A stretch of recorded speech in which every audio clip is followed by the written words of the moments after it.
Vous écoutez Femmes Cachayeko, un podcast dédié aux femmes cis et trans des anciennes colonies esclavagistes françaises. Je m'appelle Mélissa Marival, je suis guadeloupéenne, féministe décoloniale et militante indépendantiste. Et aujourd'hui, je souhaite parler d'un sujet douloureux. Du départ de milliers de Domiennes et Domiens vers la France métropolitaine, de la nostalgie qui s'installe et d'une assimilation difficile. En compagnie de mon invitée Sandrine, nous discuterons diaspora, exil et surtout du rejet contre le terme négropolitain. Puisque je cite, « Personne ne se revendique négropolitain. C'est un terme négatif et violent pour nous, enfants d'exilés qui n'avons pas choisi de naître loin du pays. On porte des vécus dans nos chairs qui ajoutent encore au trauma que nous partageons avec celles et ceux restés de l'autre côté. Respect à tout le monde la Caraïbe, merci. » Bonjour Sandrine, comment vas-tu ? Bonjour Mélissa, écoute, je vais très bien. Ouais, pas trop difficile ce nouveau confinement en France ? On va dire que ça commence à devenir un style de vie, on va dire. On va se le dire comme ça, ce sera plus simple à vivre, mais non, ça va sinon. Ok, tant mieux. Alors, la citation que je viens tout juste de citer, elle est de toi, Sandrine, plus exactement de ta réaction à l'épisode du Bumidum de la première saison du podcast. J'ai beaucoup apprécié ton retour. Je pouvais sentir toute ta frustration, ta colère aussi pour ce thème dépréciatif, négropolitain, né de l'exil de nos compatriotes. Nous avons eu l'opportunité d'échanger à ce propos, mais la conversation devait continuer. Je suis très heureuse de t'avoir aujourd'hui pour en parler, mais avant de rentrer dans le vif du sujet, Sandrine, dis-moi, qui es-tu ?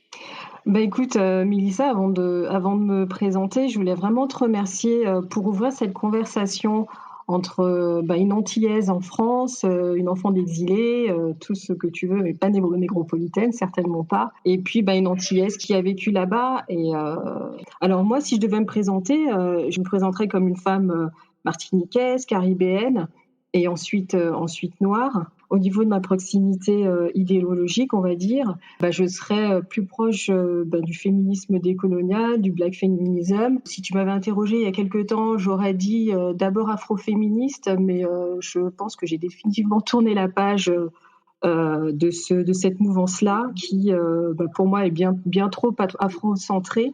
Voilà, ça me correspond pas du tout.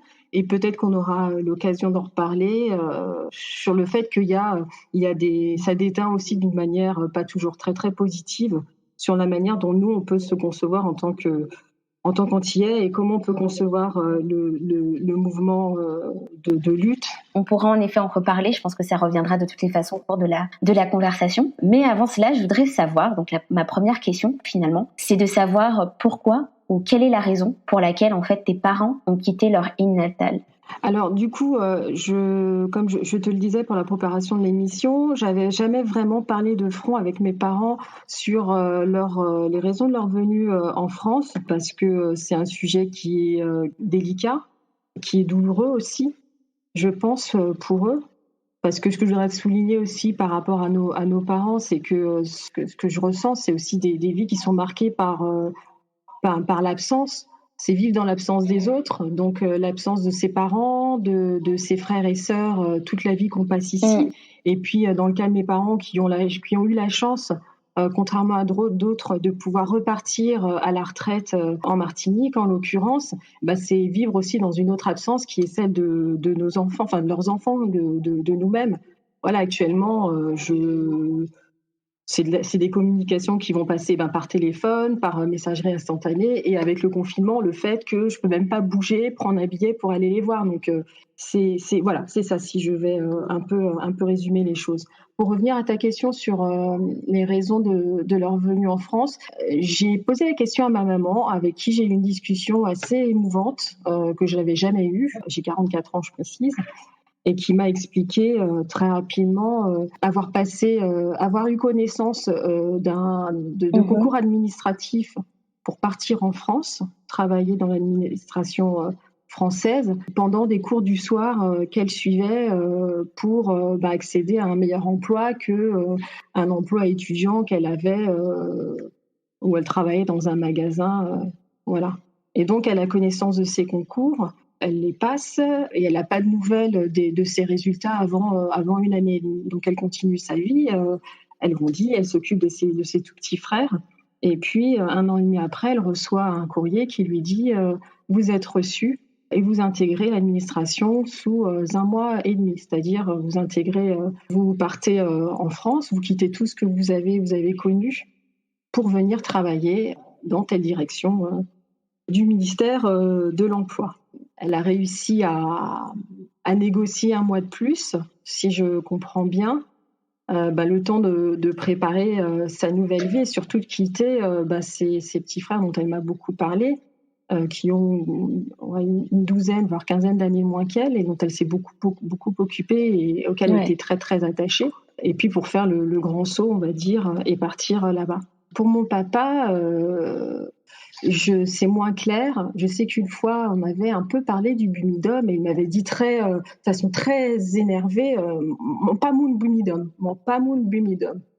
Et je ne sais pas si c'est parce qu'il a intégré différemment un concours de la fonction publique, mais j'ai l'impression que c'est quand même assez compliqué. Je pense que c'est plutôt vraiment du rejet déjà de ce qu'était pour lui le Bumidum. Donc c'est aussi un système qui a été violent et dont les gens étaient conscients de la violence de ce programme quand ils sont arrivés ici.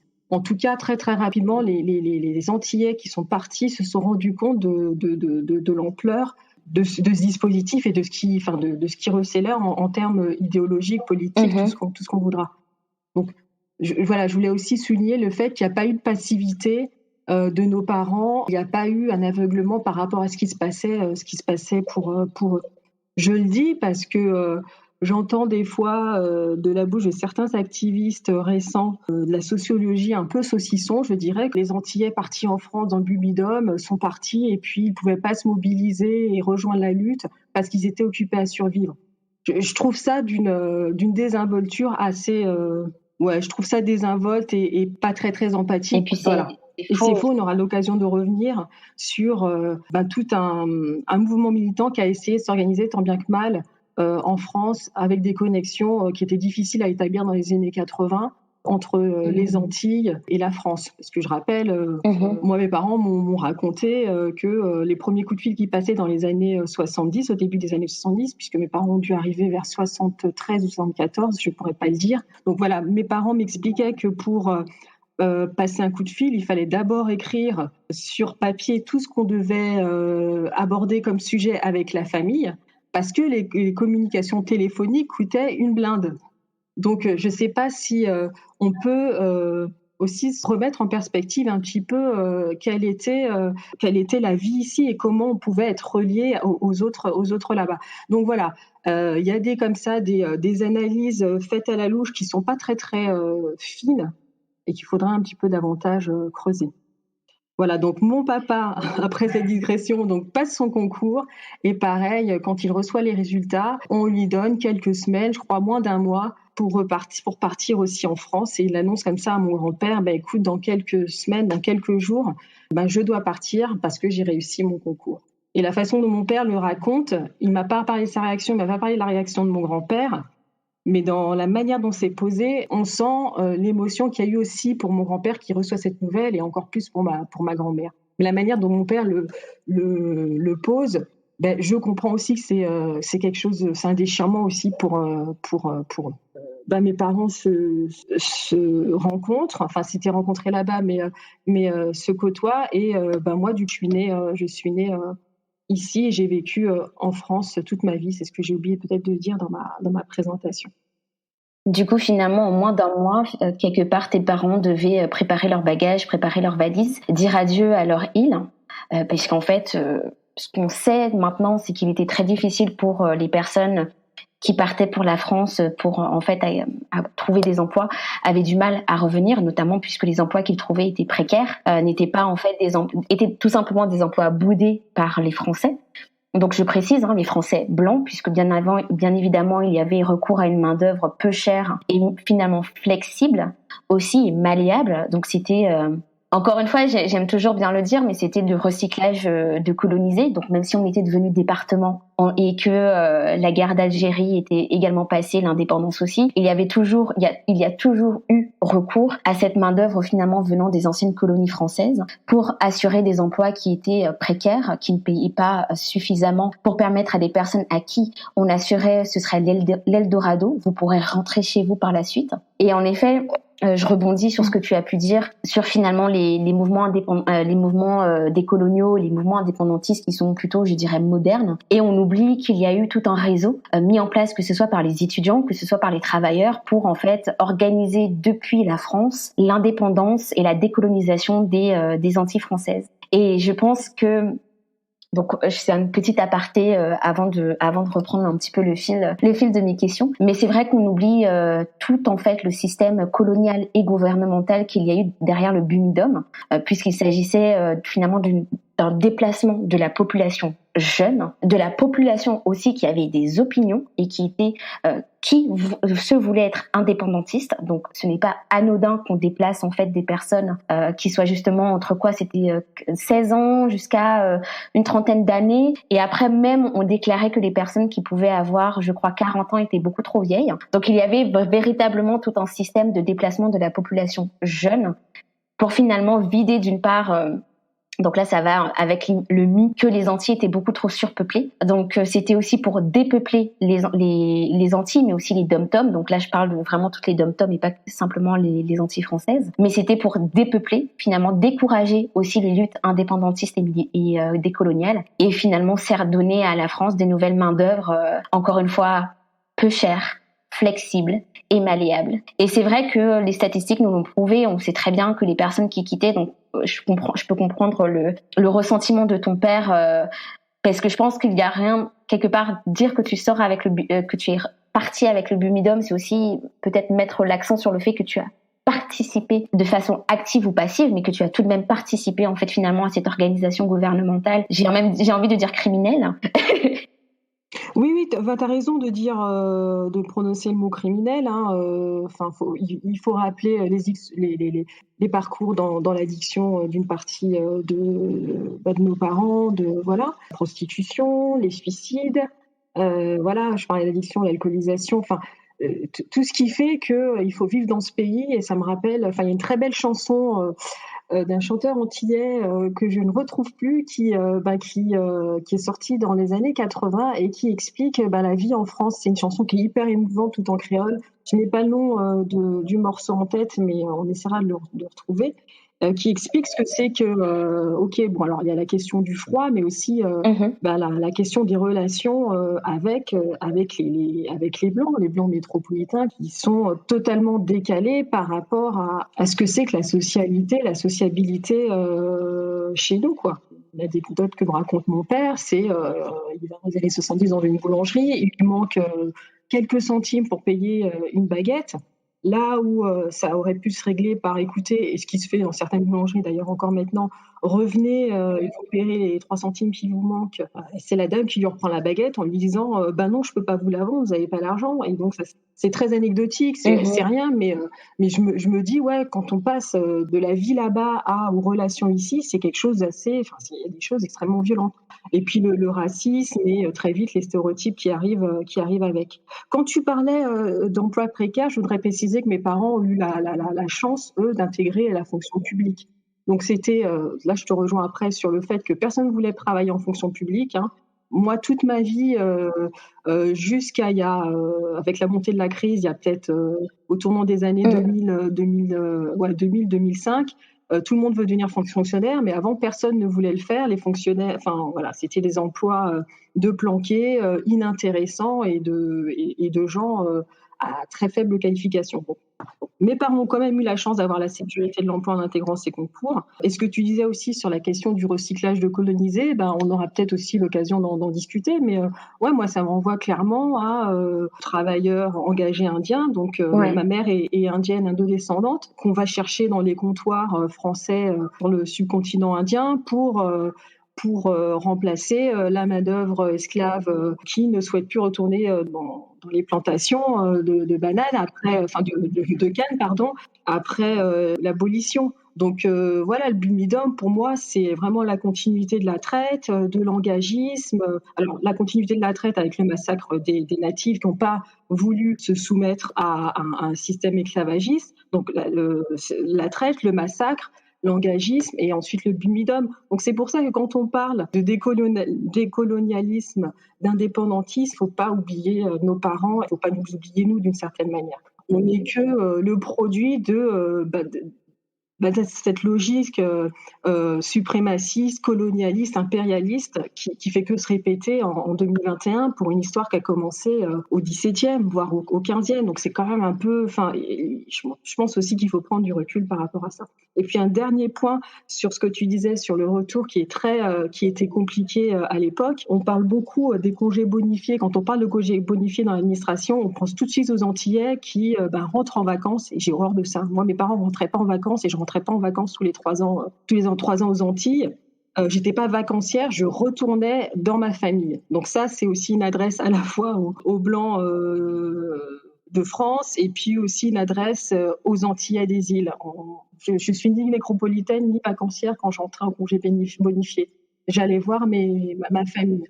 Si je dois faire le compte des fois où j'ai vu mes grands-parents jeunes, j'ai dû les voir 10 fois dans ma vie. Je pense que ma grand-mère, j'ai dû la voir une douzaine, une quinzaine de fois. Ça n'empêche pas que je l'aimais à mort et qu'elle m'aimait à la folie. Mais cette relation, elle est aussi modelée par le fait que rentrer aux Antilles, c'était pas si simple que ça.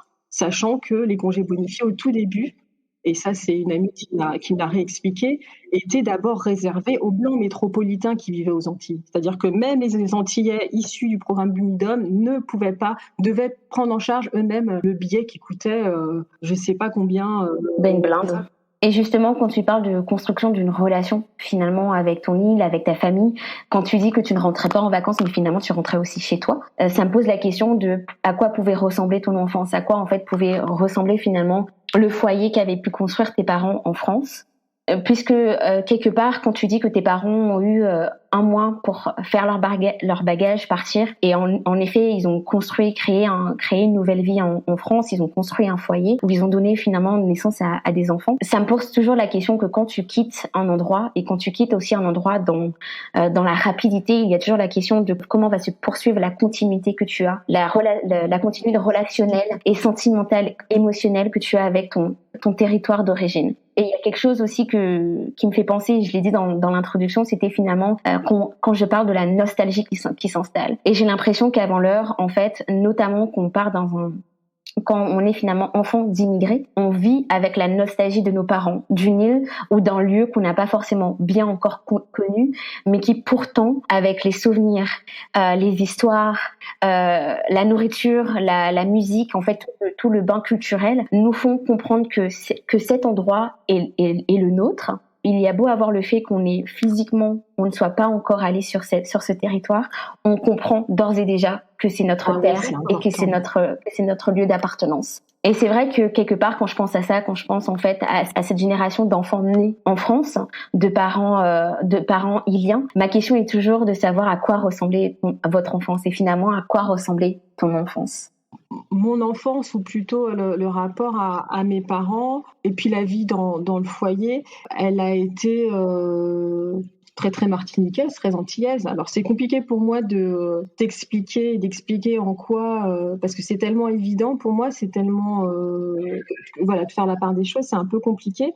En fait, s'il faut parler de la vie, la manière dont j'ai été éduquée et comment j'ai grandi, c'est un peu compliqué en fait de prendre du recul et de te dire de déconstruire les choses de façon très très factuelle, parce que finalement c'est tellement naturel que c'est pas évident, mais je vais essayer de faire l'exercice.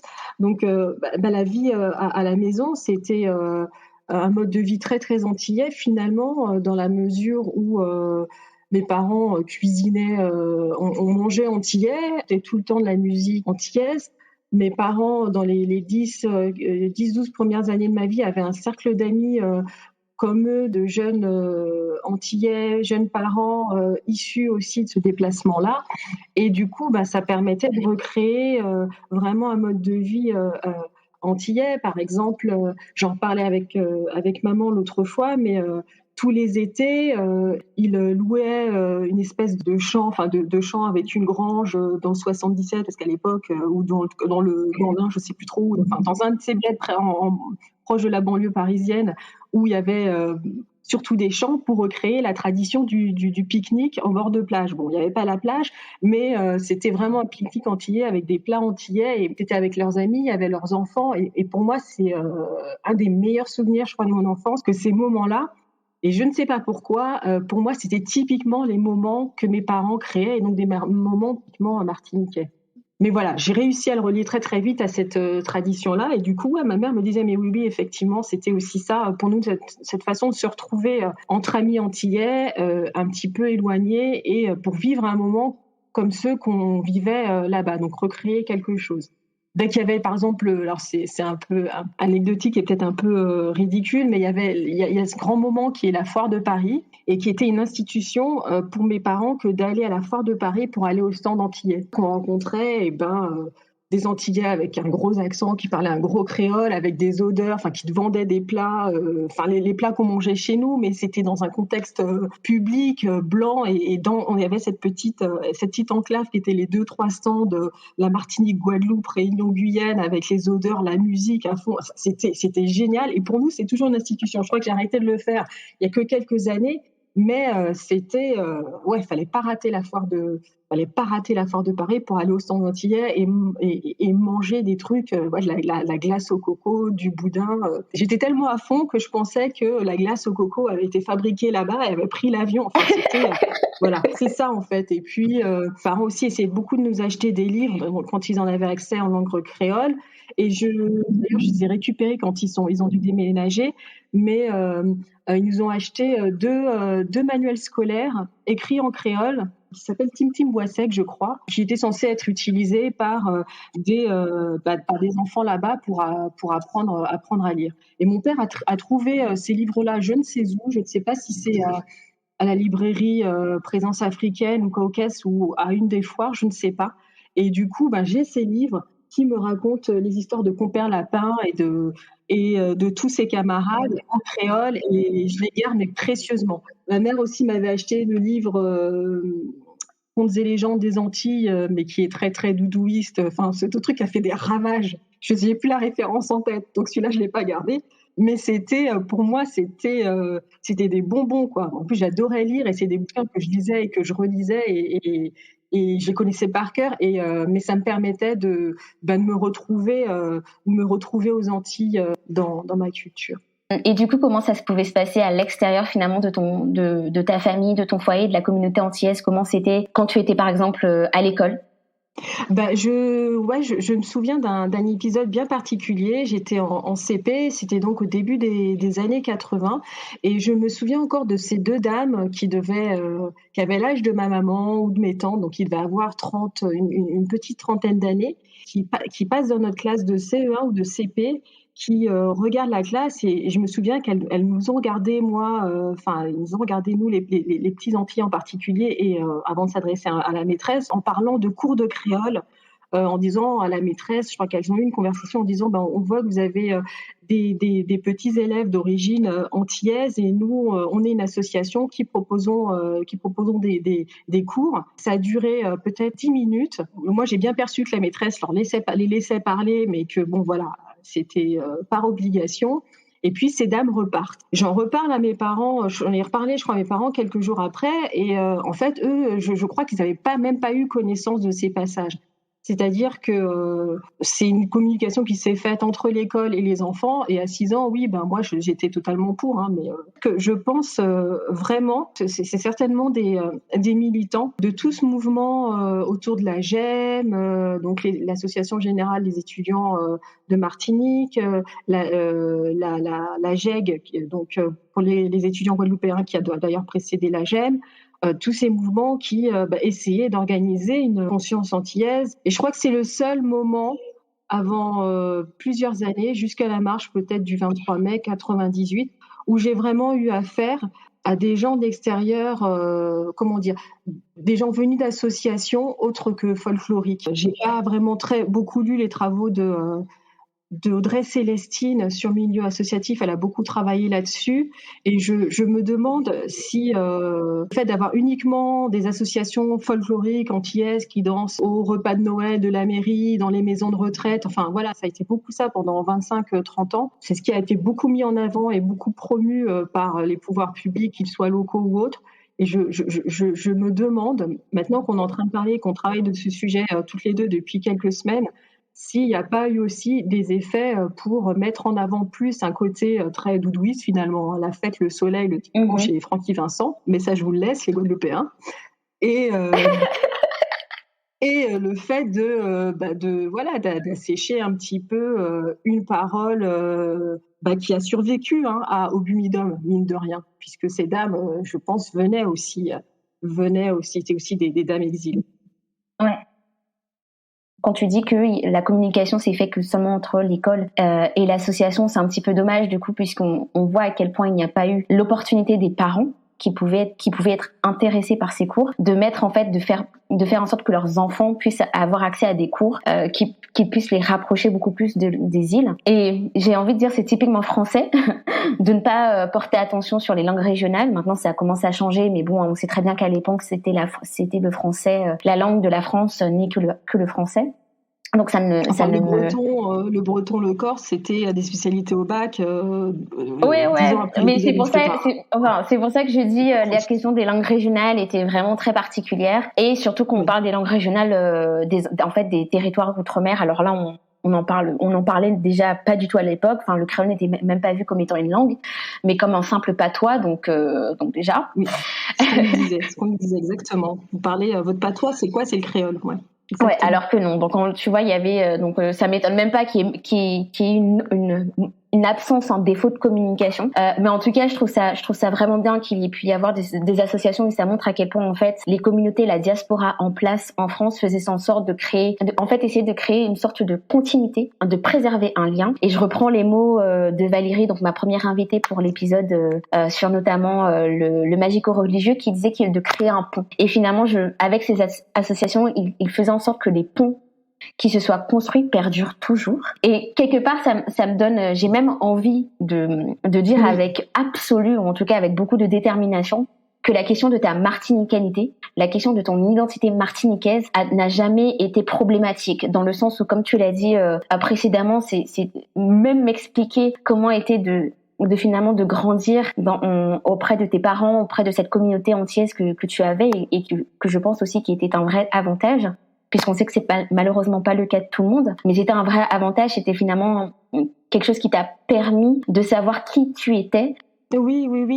Moi, c'est plutôt la question de ma francité qui était plutôt compliquée, et qui l'est plus aujourd'hui, parce que de toute façon, je ne me considère pas comme française, même si j'ai le privilège d'avoir les papiers, etc., tout ce qu'on peut nous dire, mais oui, je me sens pas du tout française. Ce qui était plus compliqué, c'est de s'adapter à des codes et des références qui ne me parlent pas forcément, ou qui sont en tout cas compliquées à mettre en lien avec ma culture, mon éducation et voilà, mon milieu culturel. Ma martiniquanité aussi, je peux aussi la décrire comme ce sentiment qui est que chaque fois que je pose le pied sur le tarmac à l'aéroport Aimé Césaire, mais depuis toute gamine, quoi, au plus profond, enfin au plus loin que je me rappelle, c'est cette émotion, les larmes qui montent, la gorge, et alors que j'y étais, je te dis, peut-être une quinzaine de fois, parce que j'ai pas pu y aller plus souvent. Mais c'est immédiat, en fait. C'est quelque chose qui te prend au type et te dire, voilà, je suis enfin chez moi. Même si après, dans les faits, dans les rapports avec les gens sur place, c'est un peu plus compliqué, parce que de toute façon, en tant qu'enfant issu d'une immigration entre deux cultures, etc., ça se réglera jamais. Mais quand j'arrive là-bas, il y a plein de choses qui se reconstruisent, il y a des morceaux du puzzle qui se remettent en place. Et je te dis, depuis toute gamine, à 3 ans, à 6 ans, à tout ce que tu veux, j'ai toujours eu ce moment de joie profonde, d'émotion. Déjà, ça me remonte parce que ça me manque. Mais c'est à ça aussi, en fait, que je peux mesurer à quel point je me sens caribéenne, en fait. Et c'est vrai que quand, lors d'échanges avec des militants décoloniaux récents, qui font plus partie du mouvement de l'été dernier, qui te disent ouais, en fait, faut avoir connu le Landan pour vous poser un discours sur la lutte là-bas. Le Landan, je l'ai pas connu, c'est vrai, mais il y a des choses qui se ressentent. Et ce que je voulais dire aussi, qui se ressentent, qu'on vit aussi, parce que voilà, moi quand je suis là-bas, ma grand-mère, elle mes grands-parents nous élevaient comme des gamins antillais, donc il n'y avait pas de différence dans le traitement, dans ce qu'on pouvait, tout ce qu'ils pouvaient nous transmettre. Ce que je voudrais aussi dire aux gens qui tiennent ce genre de discours, c'est que c'est pas simple pour nous non plus. Tout à l'heure, on parlait des cours de créole. Moi, je connais aujourd'hui des jeunes femmes. Enfin, il y a des initiatives pour se retrouver régulièrement à Paris, dans un café, pour parler que créole. Pour parler créole. C'est des jeunes femmes que je connais, mais peut-être qu'il y a des hommes dedans. Mais en fait, il y a le besoin de se réapproprier notre langue, et aussi pour pouvoir parler de notre vie sur tout un tas de sujets, mais en tout cas se réapproprier des images, des métaphores, parce que c'est ça aussi ce qu'elle porte, nos langues. Elle est très très métaphorique, elle est très spirituelle, enfin il y a des dimensions mystiques. C'est la plus belle langue du monde pour moi, parce que c'est un bonheur de la parler, je trouve. C'est un bonheur de la parler, de la comprendre quand on a la chance de le faire. Et donc il y a aussi ce travail de reconquête d'une part de notre identité, qui est fait aussi par des enfants d'exilés actuellement. Donc, quand on nous dit dans les sociologies, les analyses sociologiques au doigt mouillé, que nos parents étaient obligés de survivre, donc ils ont un peu abandonné les Antilles, et puis leurs enfants, c'est-à-dire nous, on est plus là à chercher à nous construire, à nous épanouir, mais fuck en fait, parce que toute notre vie, elle est passée à retrouver notre culture, pas notre identité parce qu'on l'a, mais retrouver, nous raccrocher à des bouts de culture, qu'il y a très peu d'offres finalement culturelles, enfin associatives, qui nous donnent accès à cette culture, et que c'est beaucoup d'initiatives qui sont liées, alors là pour le coup je le reconnais, de milieux militants afro-fem par des Antillaises en l'occurrence, et qu'on n'a jamais, on passe notre vie en fait à reconstruire des bouts de notre culture. Et oui, effectivement, on n'a pas vécu dans le Nandan, mais le Nandan, on l'a en nous, j'ai envie de dire à tous ces gens. Il va bien falloir comprendre que quand on parle décolonialisme, quand on parle martinicanité, guadeloupéanité, guyanité, etc., il va falloir dépasser un cadre géographique, c'est-à-dire les groupes d'Antillais qui existent maintenant partout et qui ne sont qu'une répétition de ce que tu disais sur le recyclage de population colonisée. Voilà, on est juste on est encore déplacé à des fins politiques et impérialistes. Et puis on n'est pas un bloc compact aussi de sensibilité d'Antillais en France, mais on existe, on est là, il va falloir faire. Déjà, ça me fait penser à deux choses en fait. D'une part, c'est aussi oublier, et ça on l'a redit, donc on l'a dit dans notre épisode sur le Bumidum, on l'a aussi redit en début de cette interview, c'est on oublie à quel point en fait il y a eu tout un système derrière ce déplacement des populations. Et je pense que je le dirais pas assez, parce qu'on a l'impression que les personnes qui sont parties sont les personnes qui nous ont trahis et sont les personnes qui nous ont laissés. Et c'est une période que tout le monde s'accorde à le dire. Enfin, tout le monde s'accordait à le dire, d'une part parce que quelque part la France avait failli dans cet objectif d'assimilation en créant la départementalisation également, mais elle avait failli en apportant en fait du progrès social, du progrès institutionnel, du progrès politique. On était en fait les Antilles françaises, et j'ai envie de dire les dom-toms français faisaient face en fait à une pauvreté qui sans nom, et c'était d'oublier à quel point en fait quel était le contexte social dans lequel en fait les personnes qui sont parties ont été. Mon père ne dit pas pour rien, c'était en fait mourir en Guadeloupe ou partir et avoir la chance de vivre en France. Mon père comprenait bien évidemment qu'il était difficile de construire une vie, de s'épanouir en Guadeloupe, parce que, d'une part, les politiques en place n'étaient pas adaptées à la situation géographique et sociale des dom-toms, mais surtout, on était sur des ramifications esclavagistes et coloniales qui perdurent à l'heure actuelle, où le pouvoir économique appartenait et appartient toujours aux mêmes personnes. Et en effet, il n'y a absolument rien de mal à partir et essayer de survivre. Et on est une population qui fait que ça. On est super résilient, mais on est résilient, c'est pas pour rien, c'est parce qu'on est toujours dans la survie. Mon père m'a toujours dit également, on est dans la survie. Quand je vois la vie de mon père, mon père, je vais pas m'étaler dessus, mais il a vécu dans la rue très tôt, il a su se débrouiller, comme on dit, débrouiller à pas pécher, mais il a dû se débrouiller, et il sait c'était quoi la vie, il sait c'était quoi le problème qu'il y avait aux Antilles. Entre violence policière, violence économique, violence politique, on est où? Et quelque part, reprocher à des individus de partir, d'une part pour essayer de trouver une meilleure qualité de vie. Aussi penser que les personnes qui partaient, quand elles partaient, c'était aussi pour essayer de apporter des ressources à se rester.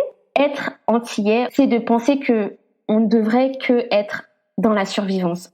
Alors qu'on oublie, on a oublié, et je pense qu'on n'a jamais su, donc je ne devrais même pas dire oublier, on ne sait pas qu'est-ce que c'est de simplement vivre. Et il ne faudrait pas reprocher aux individus qui ne veulent qu'avoir une vie paisible, d'avoir une vie paisible. Disons, oui, effectivement, il y a des questions. Je pense qu'il y a vraiment une question de survie. Après, trouver une vie paisible, c'est une vie paisible le temps qu'on est là, en fait. Parce que je pense que mes parents n'ont jamais eu un rapport non plus apaisé au fait de vivre en France, malgré, effectivement, il ne faut pas le nier, l'accès à des conditions de vie, l'accès à une offre culturelle super large, pouvoir voyager facilement d'un pays. Enfin, effectivement, il y a plein de privilèges et d'avantages, mais je pense qu'il n'y a jamais eu une possibilité pour eux de vie paisible ici, pour la simple et bonne raison que c'est très particulier pour revenir à mon enfance. Ça, je l'ai compris très vite quand on revient aux Antilles, qu'on n'a pas le même mode de vie que ses cousins. C'est-à-dire que moi, mes parents, si ils devaient nous faire garder, s'il fallait nous faire garder, tout simplement une journée, c'était très, très, très, très compliqué pour eux. Moi, je vois avec mes tantes et maintenant mes cousines, l'enfant, il y a toujours quelqu'un pour le garder. Moi, ma mère, je ne sais pas comment elle a pu vivre sa maternité, enfin mes parents ont pu vivre leur parentalité en se construisant seuls et pas, c'est pas la même façon d'être parent quand on est au sein de la famille, je sais pas, même vivre sa grossesse à distance sans sa mère, mais c'est un truc. Et ça aussi, il faut aussi entendre que c'est pas possible d'avoir une vie paisible quand on se construit en tant qu'adulte, en tant que parent, dans des conditions qui sont radicalement différentes de ce que sont nos schémas à nous. Donc, il a fallu aussi pour eux apprivoiser et vivre là-dedans et se battre avec ça, parce que je pense que c'est pas du tout facile. Et ce que je voulais dire aussi par rapport à la question du départ, même si c'est très difficile, il y a très peu de gens de l'entourage de mes parents qui n'ont pas demandé leur mutation très tôt. Moi, je sais qu'il y a eu, mes parents, je crois que mon père a demandé très tôt, je devais avoir 6 ou 7 ans, sa mutation. Ça faisait presque une dizaine d'années qu'il était là et il voulait repartir. Et je pense qu'il y a eu comme ça une ou deux fois des demandes de mutation pour repartir. Parmi ses amis, pareil. Alors, il y en a qui ont réussi au bout de 10 ans, 15 ans à repartir, mais le départ a jamais été définitif pour eux.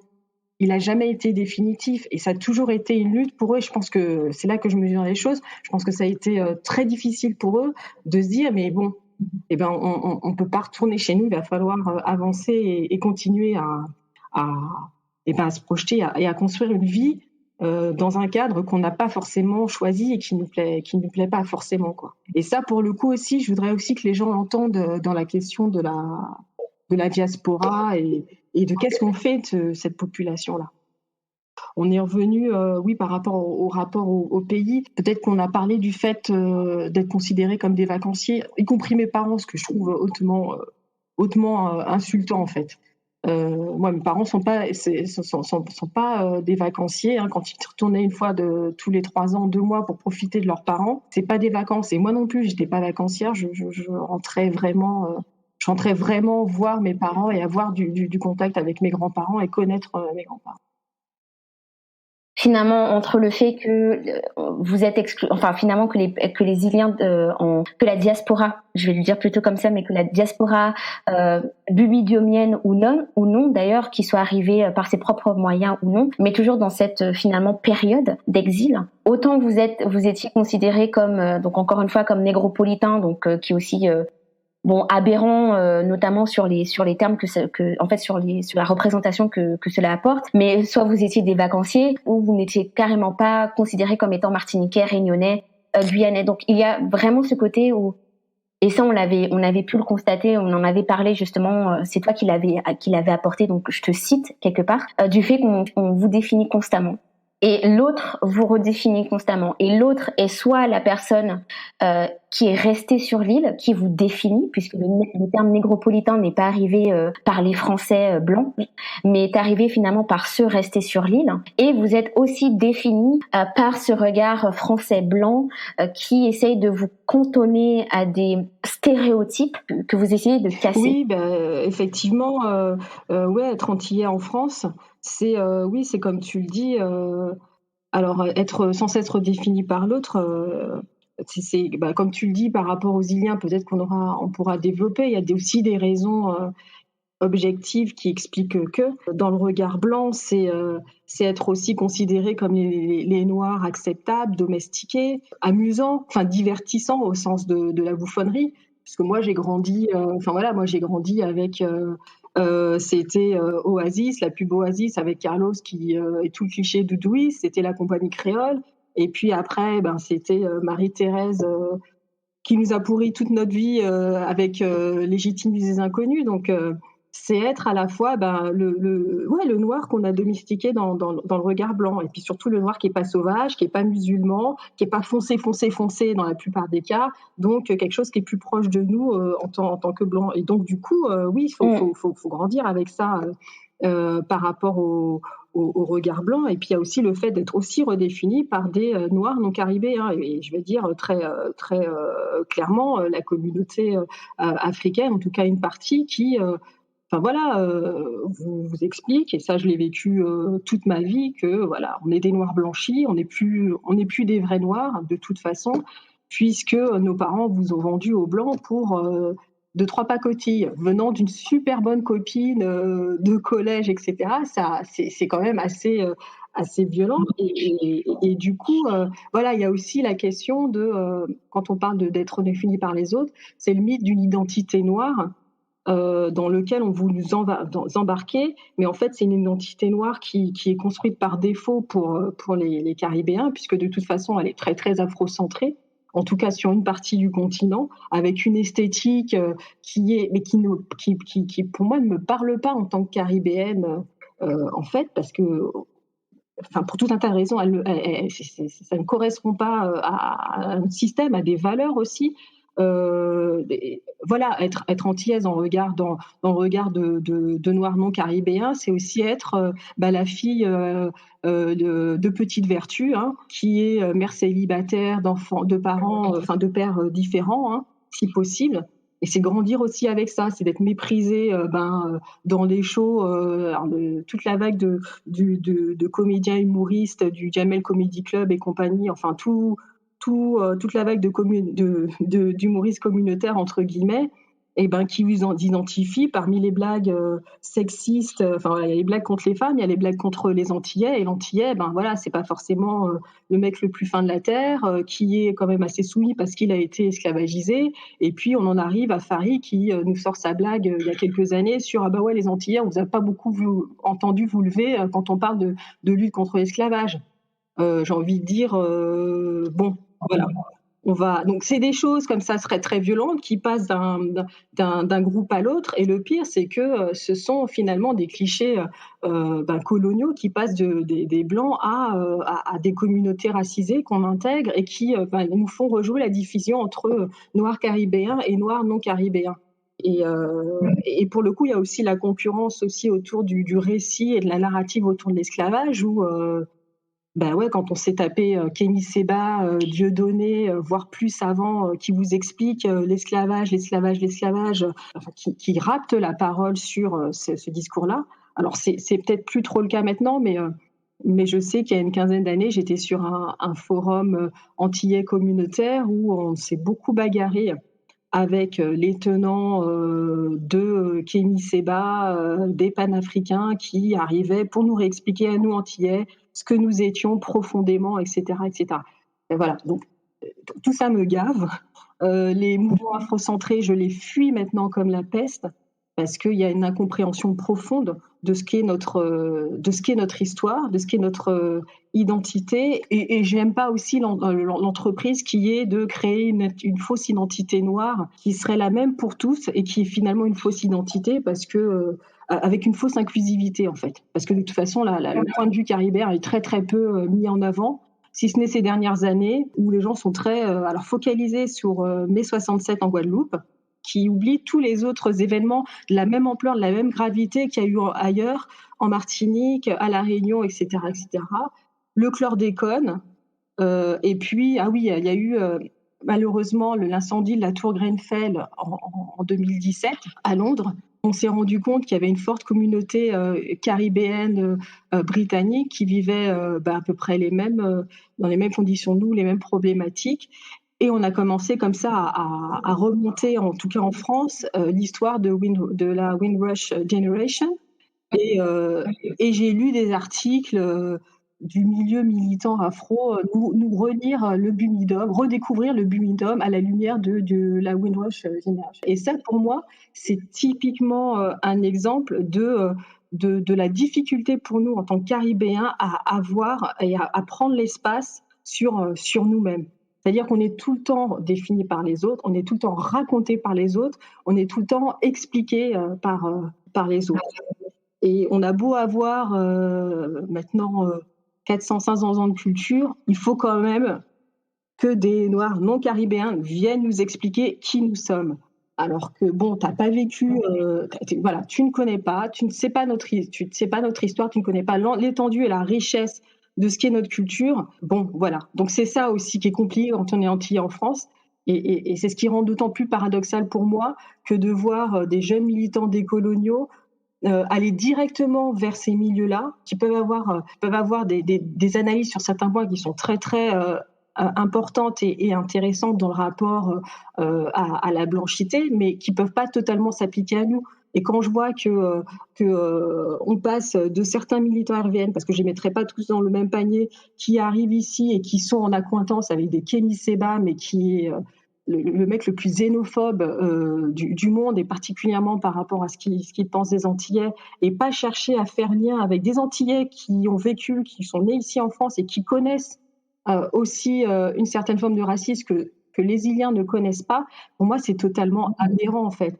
Et je pense que ça montre à quel point la proposition politique pour des groupes caribéens, elle est très très compliquée à trouver. Je pense que voilà pourquoi l'afroféminisme, tout le monde se précipite, moi la première, sur l'afroféminisme, c'est parce qu'il n'y a aucune référence, il n'y a aucune autre offre politique qui me permet moi de me penser en tant que caribéenne vivant en France dans un lien très très fort à mon pays d'origine qui est la Martinique, et je dirais plus largement la Caraïbe. Sur la question de identitaire, je crois qu'il y a aussi ça qui est très très lourd, c'est de devoir à la fois combattre un discours blanc et un discours non caribéen, avec le cliché doudouiste, de la débauche sexuelle, qui court encore, quoi. Quand j'étais à peu près active sur Twitter, je voyais passer des horreurs à longueur de journée. Et en discuter avec d'autres afroféministes non caribéennes, c'est « ah ben non, je comprends pas, ah oui, non, j'ai pas remarqué, je vois pas de quoi tu parles ». Et on est en train de parler de rapports de violence, de rapports sexistes, xénophobes, à longueur de journée, en parlant de la blanchité, et on n'arrive pas, on est totalement aveugle à ce qui peut se dire de nous en termes de misogynie, de sexisme, de slut shaming, mais proprement attaché à ce que c'est qu'être une fille caribéenne en France. Et c'est ce dont on en parlait avec Julia, comment le regard colonial en fait continue de perdurer. Sur la culture, l'identité antillaise, oui, pour moi, c'est pas une identité noire, c'est une identité qui est majoritairement noire, et là, pour le coup, peut-être qu'on sera en désaccord. Pour moi, elle est majoritairement noire, mais elle n'est pas équivalente totalement à l'identité antillaise. C'est pas possible, en fait. C'est pas possible de se définir que comme ça, parce qu'on a intégré un système de valeurs, comme je disais, des valeurs spirituelles, des valeurs morales qui sont totalement différentes et qui sont nées du mélange entre différents systèmes de valeurs, différentes cultures, etc. La preuve en est, c'est que quand on parle des Antilles, on va dire, on va te sortir Colombo et Madras. Mince, si on peut pas dire qu'il y a une empreinte, un héritage indien. Enfin voilà, moi j'entendais il y a 15 ans, quand j'étais sur ce fameux forum, des gens qui disaient, mais en fait, les Indo-descendants, les Indiens, ils n'ont rien apporté aux Antilles. Et je pense qu'il y a aussi cette idée d'étrangeté, d'altérité qui est déléguée à des populations qui ne sont pas noires, quoi. J'entendais un fameux podcast il y a quelques années, il y a 2-3 ans, avec une jeune femme qui explique, aux Antilles, il y a même des Chinois, ils n'ont pas des têtes d'Antillais. Donc tu dis, bon ok, je pense qu'on a encore un gros boulot à faire là-dessus. Enfin, si on va plus loin dans la gestion des populations colonisées, voilà, les engagés avec des grands guillemets, puisqu'effectivement il y avait des rapts, il y avait de la supercherie, enfin il y avait de l'escroquerie, il y avait l'escroquerie notamment sur le travail, le contrat de travail qui promettait le retour, etc., etc. C'est que on les traite à l'arrivée sur des modalités qui rappellent beaucoup la manière dont on traitait aussi les esclaves africains. C'est-à-dire qu'on va casser, enfin en tout cas pour la Martinique, je sais qu'on a séparé des groupes qui venaient des mêmes régions de la colonie indienne, et en Martinique particulièrement, de façon à ce que les personnes ne communiquent moins facilement ou mettent plus de temps à recréer une solidarité et de la cohésion.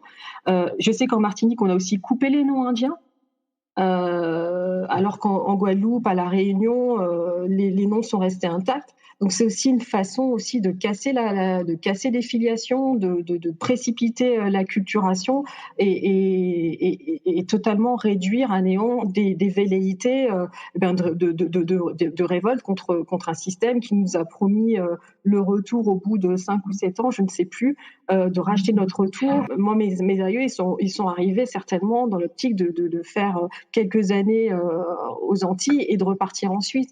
Et la preuve est, c'est que je suis là parce que ma maman est toujours là 150 ans après. Je discrète un peu, mais ce qui est particulier, je ne sais pas si c'est propre à la Caraïbe francophone qui est encore dans des rapports coloniaux, à la différence d'autres régions de la Caraïbe hispanophone, ou en tout cas anglophone, où il n'y a aucun mal à reconnaître cette identité multiethnique. Enfin, je sais pas, moi, quand on parle, moi, mon rêve, ce serait d'aller avec ma mère, d'emmener ma mère à Trinidad pour rencontrer des Caribéens indiens. Mais moi, je kifferais. Je regardais l'an dernier leur festival, le festival indien, de la culture indienne à Trinidad, et tu vois autant des Trinidadiens noirs, enfin afro-descendants que indo-descendants, syro-descendants, parler du festival comme quelque chose qui leur appartient, qui est totalement intégré, qui fait partie de la culture. Dans d'autres parties de la Caraïbe non francophones, on va fêter des fêtes indiennes, Diwali, toutes ces fêtes-là, elles sont intégrées dans la culture et le rythme de vie de tout Caribéen. Et pourquoi en France, on est encore sur le cloisonnement et le fait de rejeter l'altérité à des non-noirs? Pour moi, c'est typiquement un effet de la gestion des populations coloniales qui est typiquement française et qui est bien particulière, qui est la plus rude, la plus raciste pour des raisons évidentes. Et ce qui fait que 200 ans après, on a à se dire un Chinois, ça n'a pas une tête d'antillais. Ou les Indiens, c'est vrai que c'est des gens qui sont un peu étranges, ils sont mystérieux. Alors que tu as grandi en Guadeloupe et tu as côtoyé des Indiens toute ta vie. On ne remet pas du tout en question le fait que les Antilles françaises sont en majorité noires. Ce n'est pas du tout le point. Et ce serait complètement faux d'un point de vue démographique de l'affirmer. Mais c'est également de préciser à quel point, en fait, et encore une fois, pour moi, je trouve que les travaux de Raphaël Confiant, d'Édouard Glissant, des travaux de la créolisation sont importants et sont primordiaux pour nous, pour comprendre que oui, nous sommes en effet afro-descendants, mais pas que. J'ai aucun problème à dire que je suis afro-descendante. Mais j'ai le droit de dire pas que. Exactement. J'ai aussi le droit de dire. C'est l'histoire de ma vie. Voilà.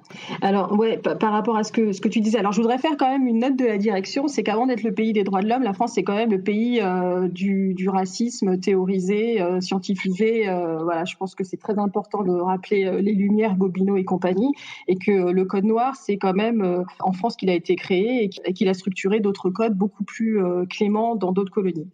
La parenthèse étant faite, ce que j'aimerais dire aussi sur cette question d'identité noire qu'on veut nous imposer, en tout cas en France métropolitaine, même si j'aime pas le mot, c'est aussi une identité afro très réductrice, puisqu'elle va se concentrer vraiment sur l'Afrique de l'Ouest. Et tu vas discuter avec des personnes gabonaises, du Togo, on est encore sur des nuances dans les échelles de valeur, le rapport à un certain nombre de questions. Donc voilà pourquoi pour moi, c'est se fourvoyer que de se dire je suis noire et comme je suis noire, je suis africaine, dans l'essence. Moi, j'ai aucun souci et je suis contente de ta remarque parce que moi, ça a toujours été ça. C'est des discussions et dire que je ne suis caribéenne ne revient pas à nier mon héritage qui est centralement africain. Pour ma mère, il sera centralement indien et c'est comme ça. Pour d'autres, il sera. Mais pour une majorité, soit de la population antillaise, parce que notre histoire fait que, pour la majorité d'entre nous, nous sommes afro-descendants. Mais il y a plein d'Antillais, et on revient à la discussion de tout à l'heure, qui ne le sont pas. Et puis, il y a eu tout ce mélange de cultures, cette hybridation qui fait qu'on a une culture propre à soi.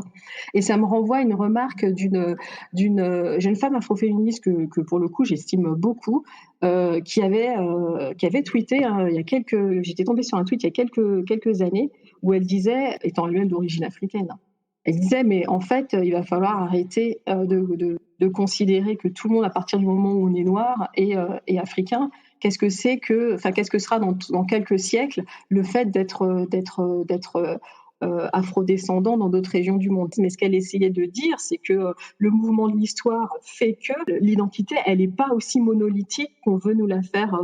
Elle n'est pas figée, elle n'est pas donnée une fois pour toutes. Et que oui, il y a des mots dans ma langue, il y a des contes qui sont inspirés de l'Afrique, il y a des expressions, l'Afrique, on la porte en nous, mais elle n'est pas que réelle. On peut pas nous réduire qu'à ça, et c'est faire vraiment insulte, je pense, à d'autres populations, y compris les natives. Voilà, le fait de toujours vouloir nous ramener à une identité africaine, c'est quelque chose de très très compliqué. Et je pense qu'il y a aussi, ce qui m'énerve aussi beaucoup, c'est qu'il y a aussi une compétition et des enjeux concurrentiels, idéologiques, tu vois. Je disais peut-être un peu plus tôt, c'est le fait il faut dire que tout le monde est noir, que voilà, les Africains contre les Blancs, donc c'est les Blancs contre les racisés déjà, et c'est déjà différent. Si bien que, pour en revenir au rapport avec la communauté noire non caribéenne, c'est te redéfinir tout le temps, et c'est aller dans un mouvement qui est même celui de l'appropriation même de ta culture.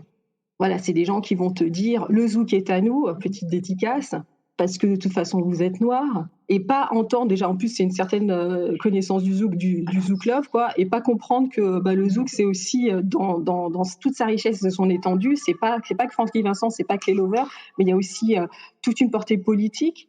Te dire comment faut prononcer le mot goyave, enfin il y a 2 ans, mais il fallait voir les tweets de gens qui venaient nous expliquer qu'on était des couillons à dire goyave et pas goyave, alors que il y a que les blancs et les non-antillais qui parlent comme ça. Enfin, et sans cesse, quoi que tu fasses, quoi que tu dises, quoi que tu respires, être sans cesse patronisé. Je sais pas comment dire. Que les gens t'expliquent que toi, dans ta chair, ce que tu es dans ta chair, ce que tu ressens dans ton profond de ton être, tu t'es trompé, en fait, parce que tu as mal appris ta leçon, puisque l'identité, c'est une leçon qui s'apprend. Et ouais, je pense que, pour en revenir à ce que tu disais tout à l'heure, oui, moi, je suis tout à fait à l'aise avec l'idée que, ouais, mon identité, elle est caribéenne. Elle est elle est afrocentrée de par mon histoire, mais elle est avant tout caribéenne. Mais celle de ma mère ne sera pas afrocentrée. C'est compliqué de le dire comme ça. Non, c'est vrai que dans toute cette question d'identité, dans toute cette question finalement de la définition de l'identité, c'est de savoir que l'autre, en fait, malheureusement, quand l'autre te redéfinit, c'est pas simplement de dire d'où tu viens, mais c'est également redéfinir carrément tout ce que tu penses être et tout ce que tu es. Et dans le sens, et c'est vraiment très violent, parce que je pense que, et encore une fois, c'est tout le point de cette nouvelle saison sur l'identité, c'est aussi de replacer des individus à qui on a refusé cette identité pour des raisons idéologiques, pour des raisons de recherche idéologique. Et je comprends très bien, véritablement, je comprends tous les mouvements qu'il peut y avoir sur la valorisation de notre afrodescendance, et c'est tout à fait légitime. Oui, notre héritage bien africain, sûr, c'est tout à fait légitime. C'est un héritage culturel, c'est pas un héritage totalement identitaire. C'est un héritage culturel. Tout à fait, parce qu'on est dans la recherche perpétuelle de qui on est. Il y a eu le déracinement a été très violent. On en porte encore les traces, donc c'est tout à fait légitime que ce genre d'initiative soit portée. Ce qui n'est pas, c'est qu'on exclut de cette identité et qu'on exclut de ce que devrait être l'identité beaucoup trop d'individus. Et je pense que ça va bien évidemment être notre dernière point là-dessus. Avec toi, avec ce sujet finalement de la diaspora, de l'exil, du bimidum, et pas que, puisqu'il n'y a pas, encore une fois, il n'y a pas que des personnes qui sont parties avec le bimidum, mais c'est vraiment d'interroger comment l'identité se construit et comment celle-ci est remise en question, mais comment en fait on doit dépasser, et je reprends tes mots, cette pureté identitaire. Si tu veux, j'entends ce que tu dis sur la recherche perpétuelle, parce que c'est mon cas, mais moi, c'est une recherche qui se fait dans le sens de me raccrocher à ma culture caribéenne. Je pense que, voilà, à un moment, ça m'a travaillé de me dire, ah bah oui, mais oui, l'Afrique, etc. Mais en fait, l'Afrique, elle se pose pas en termes de rapport au continent africain, elle se pose en termes de mon rapport d'afro-descendante à la Caraïbe. Et du coup, comment ça se raccroche dans ma culture? Voilà, on parlait de la langue, on parlait des contes, on parlait de... Oui, c'est ça en fait, c'est là-dedans que je vais rechercher ma part d'africanité. Mais j'irai pas la chercher, sur ce qui est mon rapport à l'Afrique en 2021. Je suis pas africaine. C'est ridicule de penser que je serais africaine. Je sais déjà que je me ferais rironner si je me déclarais auprès d'Africains, africaines, parce que de toute façon, ces histoires-là ne sont pas réglées. Donc moi, c'est vrai que je disais une fois, moi en fait, ma vie et mes pieds, ils sont ici, mais ma vie et mon esprit, il est tourné vers la Caraïbe profondément, en fait, vers la Martinique profondément, parce que c'est profondément ce que je suis. Pour revenir sur l'idée de pureté identitaire antillaise, ouais, voilà, c'est peut-être un peu fort et un peu absolu comme terme, mais ce que je voulais dire, c'est la prétention à vouloir définir une identité par rapport à un phénotype bien précis, un espace bien précis. Voilà, moi, c'est ça qui me convient pas, en fait. Je pense que l'identité antillaise, on a essayé de l'expliquer, je pense que tu essaies de l'expliquer dans ton travail comme beaucoup d'autres, elle peut pas être réduite à ça et de toute façon, ça ne marche pas. Moi, le RVN, je jette pas la pierre sur l'ensemble du mouvement. Je pense qu'il y a énormément de choses qui ont été faites positives, y compris très fortes l'été dernier. J'étais à fond et parce que franchement, ça a été libérateur et vraiment porteur d'espoir. Après, quand on voit les choses d'un peu plus près, il y a des discours transphobes, homophobes, qui sont renforcés, qui existaient chez nous, qui sont renforcés. Et je trouve que c'est pas forcément quelque chose de positif. Il y a de la misogynie. Il y a des aspects du discours de certaines personnes qui sont, comme tu le dis, fondamentalement excluantes et pas du tout inclusive. Moi, j'ai vu la dérive où je me suis dit, attends, à un moment, je suis en train de soutenir un truc où, à partir du moment où t'es pas hétéro, t'es pas noir, ou t'as pas une partie d'héritage, d'héritage africain, tu t'es là. Mais en fait, et si t'es pas né sur le sol, t'as pas forcément de légitimité. On va pas te dire, tu vas débarquer, viens pas débarquer aux Antilles pour poser un discours politique alors que tu y as pas vécu. La colonialité qu'on subit, c'est pas uniquement dans les frontières de la Martinique qu'on l'a subi. La colonialité, pour moi, c'est d'être une Caribéenne en France avec tout ce qu'on a évoqué et tout ce que ça charrie sur le fait d'être finalement étrangère sur bien des points à cette société. Un discours trop afrocentré et qui est trop calqué sur un discours panafricain qui nous correspond sur certains points, mais sur d'autres qui ne nous comprend plus, parce que les structures familiales sont plus les mêmes, les rapports de genre sont plus les mêmes. Ça devient compliqué, ça devient vraiment compliqué. Je pense que depuis quelques années, on voit de plus en plus de mouvements qui souhaitent justement légitimer nos acquis, nos connaissances, notamment d'un point de vue environnementaux. Donc tous ces mouvements pour en fait mettre en avant le créole, mettre en avant les savoirs ancestraux.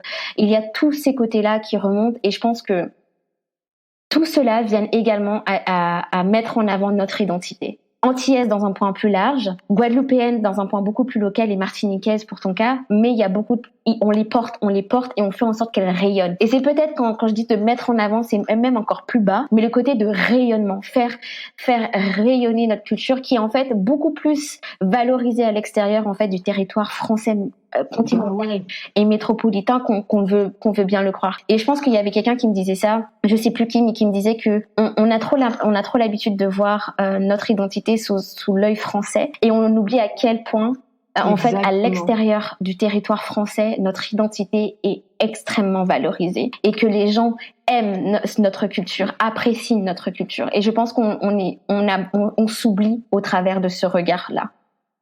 Oui, pour rebondir sur ce que tu dis, moi j'ai été ado et je me suis construite dans les années 90-2000 et c'était ce moment où voilà, tout ce qui était R&B, dancehall, etc. c'était exclusivement des noirs, donc c'était vraiment c'était vraiment pour le coup une culture noire avec des apports afro-caribéens et caribéens très très forts puisqu'il y avait des comment dire, des références à des morceaux de dancehall que moi j'écoutais et de ragamuffin que j'écoutais quand j'étais aux Antilles. Enfin voilà, il y avait quelque chose d'extraordinaire. Ça a été un bon moment de se construire et du coup oui, le rayonnement, la culture caribéenne, il existe dans la musique depuis très très longtemps et voilà quoi. En tout cas, ce retour à la Martinique, ce retour à ton identité antillaise, au côté caraïbéen, me permet finalement de clôturer en beauté cet épisode qui encore une fois a été sur l'interrogation de l'identité pour des personnes exilées en France, notamment des premières générations et des deuxièmes générations, de parents qui sont partis pour trouver une vie meilleure entre guillemets en France. Mais en tout cas, je pouvais pas mieux espérer de cette interview que toute la conversation que nous avons pu avoir. J'ai beaucoup aussi apprécié ton honnêteté et je te remercie énormément. Mais peut-être avant de clôturer, est-ce que tu aurais un petit mot de fin, quelque chose, je ne sais pas. Écoute, je voulais encore te remercier vraiment d'avoir nous avoir donné l'opportunité de cet échange. Je trouve que moi c'est toujours un plaisir dans la préparation et puis dans cette discussion parce que on peut enfin échanger des points de vue des deux côtés de l'eau finalement et c'est des choses que j'ai très très peu vécues ou rencontrées dans ma vie. Et si je devais conclure parce que c'est très compliqué comme ça, si cette conversation pouvait un peu plus éclairer sur ce que c'est que d'être né de parents qui vivent ici dans une autre culture et que ça sensibilise au fait qu'il y a aussi un intérêt, un très très fort intérêt de notre groupe pour tout ce qui se passe là-bas aux Antilles et qu'on a une voix aussi, on a aussi un point de vue à apporter et des forces aussi à apporter pour lire aussi ce qui se passe ici en termes de rapports raciaux. C'est aussi un autre point de vue qui peut enrichir la réflexion locale sans empiéter, je suis d'accord. Je pense que j'en serais déjà très satisfaite.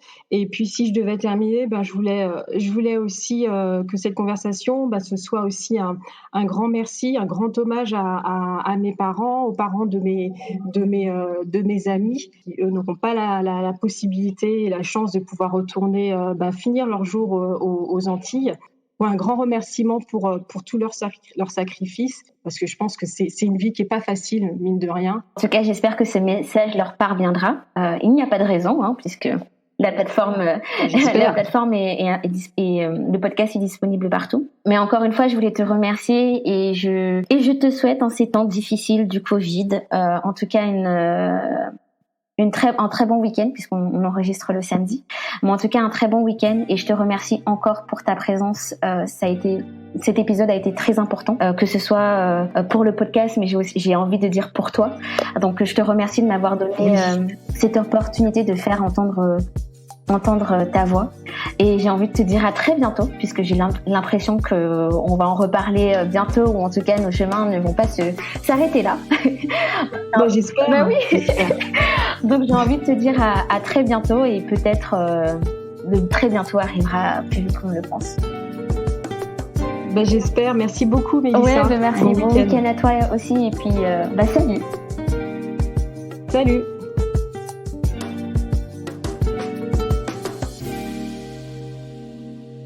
Retrouvez Femme Kachayeko sur toutes les plateformes de podcast, Instagram et Facebook. Si vous souhaitez m'écrire, n'hésitez pas à me contacter sur Instagram, Facebook ou encore par mail à femmekachayeko@gmail.com. Et surtout, n'oubliez pas de noter le podcast sur iTunes pour donner de la visibilité au projet. Je vous dis à bientôt pour un prochain épisode. Salut!